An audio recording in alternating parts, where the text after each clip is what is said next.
பாலாஜி, டெல்லியில் ராகுல் காந்தி, பிரியங்கா காந்தி இருவரும் காவல்துறையினரால் 2 மணி நேர போராட்டத்திற்கு பிறகு கைது செய்யப்பட்டிருக்கிறார்கள். பிரதமர் இல்லத்தின் அருகே நடைபெற்ற முற்றுகை போராட்டத்தில் 2 மணி நேரமாக கூட்டத்தினரை கலைந்து செல்லுங்கள் அல்லது கைதாகுங்கள் என்று காவல்துறையினர் தொடர்ந்து அவர்களிடம் வலியுறுத்தி வந்தனர். பிரதமர் அலுவலகத்தின் அமைச்சரான ஜிதேந்திர சிங்கும் அவர்களோடு பேச்சுவார்த்தை நடத்தினார்கள். ஆனால் காங்கிரஸ் எம்பிக்களும் மக்களவை எதிர்க்கட்சி தலைவர் ராகுல் காந்தி, கர்நாடக முதலமைச்சர் டி.கே. சிவகுமார், பிரியங்கா காந்தி, மல்லிகார்ஜுன கார்கே உள்ளிட்ட காங்கிரஸ் கட்சியின் முக்கிய தலைவர்கள் பிரதமர் இல்ல முற்றுகை போராட்டத்தை விட்டு விலக முடியாது என்று காவல்துறையினரிடம் திட்டவட்டமாக தெரிவித்த சூழ்நிலையில் அவர்களை காவல்துறையினர் இப்போது கைது செய்திருக்கிறார்கள்.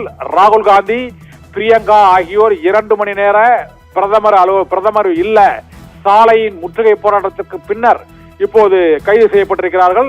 ராகுல் காந்தி தலைமையில் காங்கிரஸ் கட்சியின் முதலமைச்சர்கள் மற்றும் எம்பிக்கள், முக்கிய தலைவர்கள், எதிர்கட்சி எம்பிக்கள் உள்ளிட்டோர் இன்று பிரதமர் அலுவலகம், பிரதமர் வீட்டுக்கு செல்லும் அந்த லோக் கல்யாண் மார்க் சாலை வழியாக பேரணியாக செல்ல முயன்றனர். பிரதமர் இல்லத்தை முற்றுகையிடும் போராட்டத்தை அறிவித்த ராகுல் காந்தி, பிரியங்கா காந்தி ஆகிய இருவரை சுற்றிலும் 100க்கும் மேற்பட்ட எம்பிக்கள், பல்வேறு மாநிலங்களைச் சேர்ந்த முதலமைச்சர்கள், காங்கிரஸ் ஆளும் மாநிலங்களைச் சேர்ந்த கர்நாடக மாநில முதலமைச்சர் டி.கே. சிவகுமார் உள்ளிட்டோரும் இந்த போராட்டத்தில் பங்கேற்று முற்றுகை போராட்டத்தில் ஈடுபட்டனர்.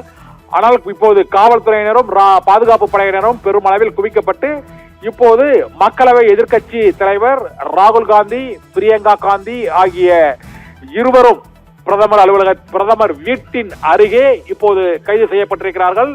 சுமார் 2 மணி நேரத்திற்கும் அதிகமாக நீடித்த இந்த போராட்டத்தில் மத்திய அமைச்சர் தர்மேந்திர பிரதான் பதவி விலக வேண்டும் என்றும், நீட் தேர்வு வினாத்தாள் கசிவு மற்றும் விடைத்தாள் கசிவு, மதிப்பெண்களில் குளறுபடி என தொடர்ந்து அங்கு முறைகேடுகள் நடைபெற்று வருவதால் நீட் தேர்வை ரத்து செய்ய வேண்டும் என்று இந்த போராட்டத்தில் ஈடுபட்ட சோனம் வாங்சுக் மற்றும் அபிஜித் தீப்கே உள்ளிட்ட அந்த சிஜேபி என்று அழைக்கக்கூடிய காக்ரோச் ஜனதா பார்ட்டியின் தலைவர்கள் தொடர் போராட்டத்தில் ஈடுபட்டு வந்தனர். அந்த போராட்டத்திற்கு முழுமையான ஆதரவு அளிப்பதாக தெரிவித்த ராகுல் காந்தி இன்று பிரதமர் அலுவலகம் நோக்கி பேரணியாக சென்று முற்றுகை போராட்டத்தில் ஈடுபடுவதாக அறிவித்தார். இதனால் டெல்லி முழுவதும் ஒரு பரபரப்பு, பதற்றமான சூழ்நிலை ஏற்பட்ட நிலையில் இப்போது ராகுல் காந்தியும், பிரியங்கா காந்தி மற்றும் கர்நாடக மாநில முதலமைச்சர் டி.கே. சிவகுமார், இது தவிர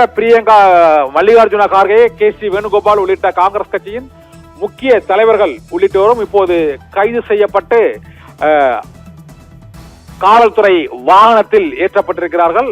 அவர்கள் கைது செய்யப்பட்டு அவர்கள் சிறையில் அடைக்கப்படுவார்களா அல்லது வேறு இடத்தில் அவர்கள் சொந்த ஜாமீனில் விடுவிக்கப்படுவார்களா என்றும் இப்போது ராகுல் காந்தியை கைது செய்வதற்கான நடவடிக்கையின் போது காங்கிரஸ் எம்பிக்களும் மற்றும் காவல்துறையினருக்கும் இடையே கடுமையான தள்ளுமுள்ளு ஏற்பட்டது. இதனால் துணை ராணுவத்தினர் குவிக்கப்பட்டிருக்கிறார்கள். துணை ராணுவத்தினர் குவிக்கப்பட்டு காவல்துறையினரின் அந்த குண்டுக்கட்டாக இப்போது காங்கிரஸ் கட்சியின் முக்கிய நிர்வாகிகள், எம்பிக்களை கைது செய்யும் நடவடிக்கையில் இப்போது காவல்துறையினர் ஈடுபட்டிருக்கிறார்கள். அந்த காட்சிகளை தான் இப்போது பார்த்து கொண்டிருக்கிறோம். பிரதமர் இல்லத்தின் அருகே இந்த தர்ணா போராட்டம் மற்றும் பேரணியாக செல்ல முயன்றவர்கள் குண்டுக்கட்டாக கைது செய்யப்பட்டு அழைக்கப்பட்ட காட்சிகள், மேலும் கைது செய்பவர்களை அவர்கள் அந்த இடத்திலேயே அமர்ந்து தர்ணாவில் ஈடுபட்டது. இப்போது ராகுல் காந்தி கைது செய்யப்படக்கூடிய அந்த காட்சிகளை தான் இப்போது பார்த்து கொண்டிருக்கிறோம். காவல்துறையினர் பெருமளவில் அவரை குவித்து இப்போது ராகுல் காந்தி மற்றும் அந்த எம்பிக்களை காவல்துறையினர் அழைத்து செல்லக்கூடிய அந்த காட்சிகளை தான் இப்போது நாம் பார்த்து கொண்டிருக்கிறோம். இப்போது ராகுல் காந்தி, பிரியங்கா ஆகிய இருவரும் கைது செய்யப்பட்டு அந்த பேருந்தில் காவல்துறையினரின் வாகனத்தில் ஏற்றப்பட்டு அழைத்து செல்கிறார்கள். கடந்த 2 நாட்களாக டெல்லியில் பிரதமர் இல்லத்தின் அருகே இந்த போராட்டம் நடைபெற்றது. நாடு முழுவதும் இந்த போராட்டம் கவனத்தை ஈர்த்திருக்கிறது.